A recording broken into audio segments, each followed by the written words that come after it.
Hello everyone, this is my second video now, trying to get better at this. This is going to be Mexican chicken that is baked inside the parchment paper. And I will go over the recipe first. I will put it in the description. And I am changing it up a little bit because it is me and the way that I do it, but feel free to do it the way that you do it. On the YouTube channel last week, a few people asked me whether or not it's okay if you're diabetic. First of all, I am no nurse. I am a teacher by trade. I'm just learning how to be a healthier person. And so this is definitely for all of you that like low carb, that like keto, that like paleo, that like whole foods, or just plain old eating healthy. What I would say is out of my entire recipe, there is lime. So keto and diabetics, you may or may not want to add lime.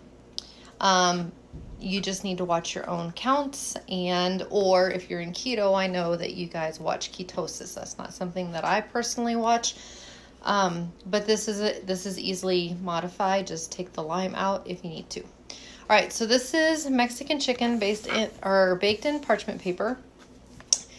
Normally what you would do is, while I'm assembling this, I would be boiling 1 cup of a lager beer with a tablespoon of olive oil and a teaspoon of minced garlic.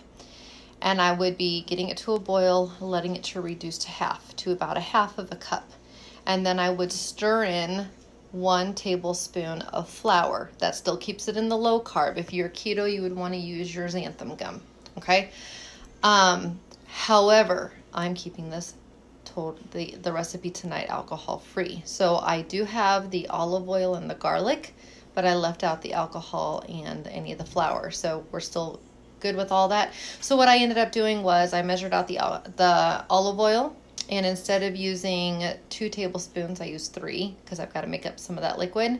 And I used a heaping teaspoon of garlic, and I microwaved it for a little bit to infuse the garlic flavor all the way throughout and set it off to the side. So that's my substitution.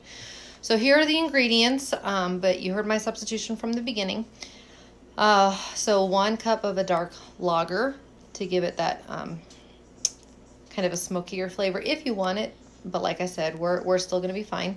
1 tablespoon of flour to mix into that, 2 teaspoons of oil, 1 teaspoon of minced garlic. I did heaping.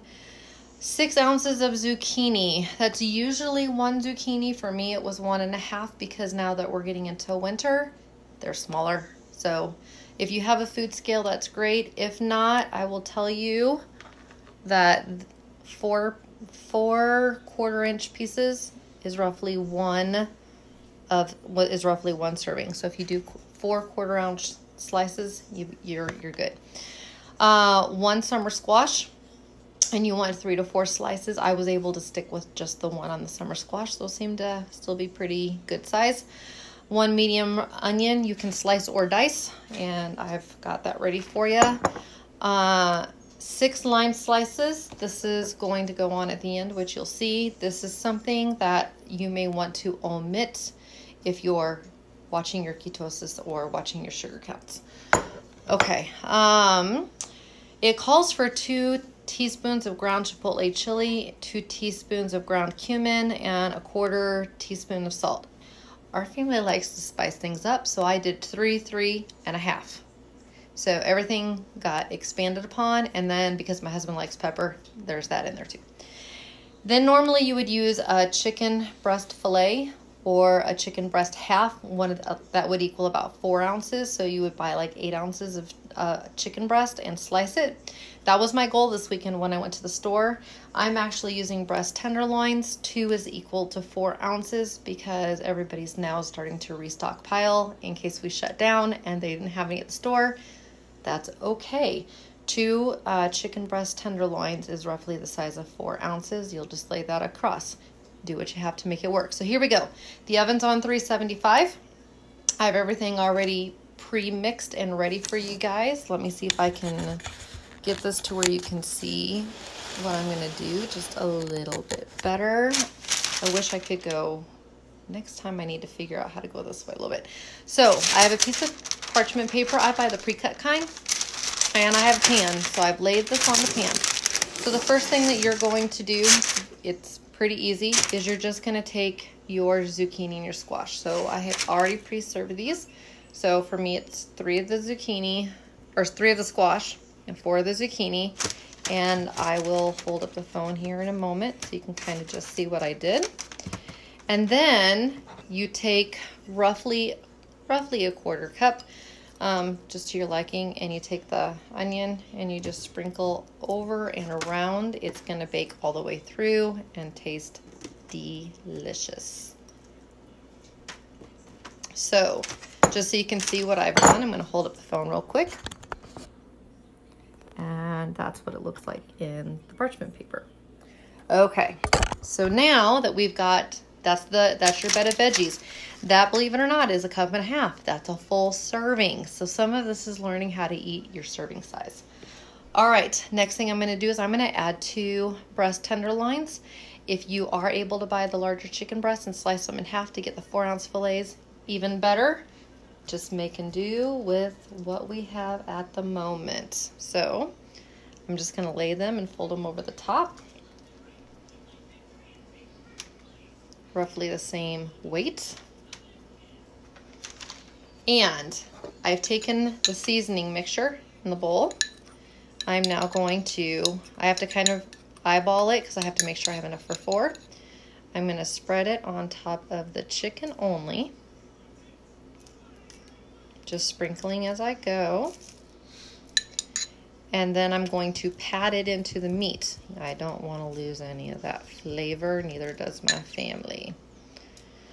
Now, at this time, I'm just gonna add, maybe about a teaspoon, 1.5 teaspoons. I'm gonna add a little bit of the drizzle of the olive oil and the garlic directly over. Add some moisture while it is cooking, but also that flavor of the garlic going through, which will be great.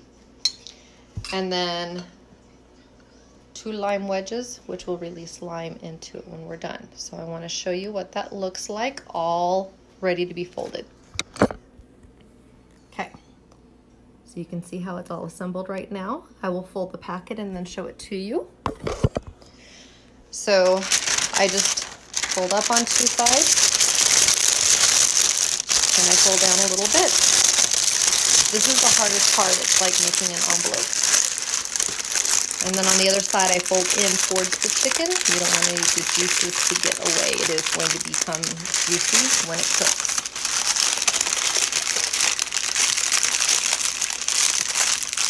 All right, I'm going to show you this, and then I'm going to tell you what I'm going to do and come back later for the finished. So this is what it looks like folded, and it's on the pan. So what I'm going to do now is I'm going to finish the other 3 exactly the same, and I'm going to put them into the oven.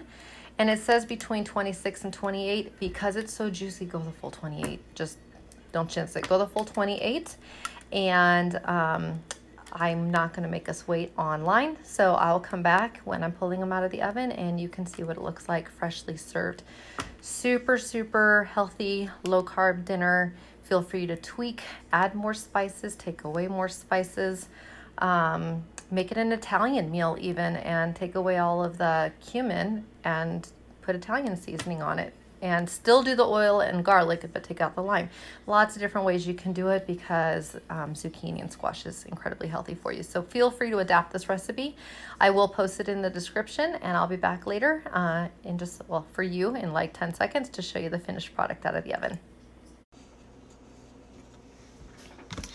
All right, it has been 28 minutes. Let's take a look at this Mexican chicken that has been cooked inside parchment paper.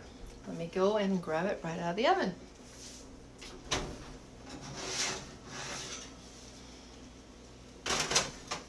Oh, it smells so good. So good. So all I'm going to simply do is bring a plate over. And so this is what it looks like right now. It's still in here.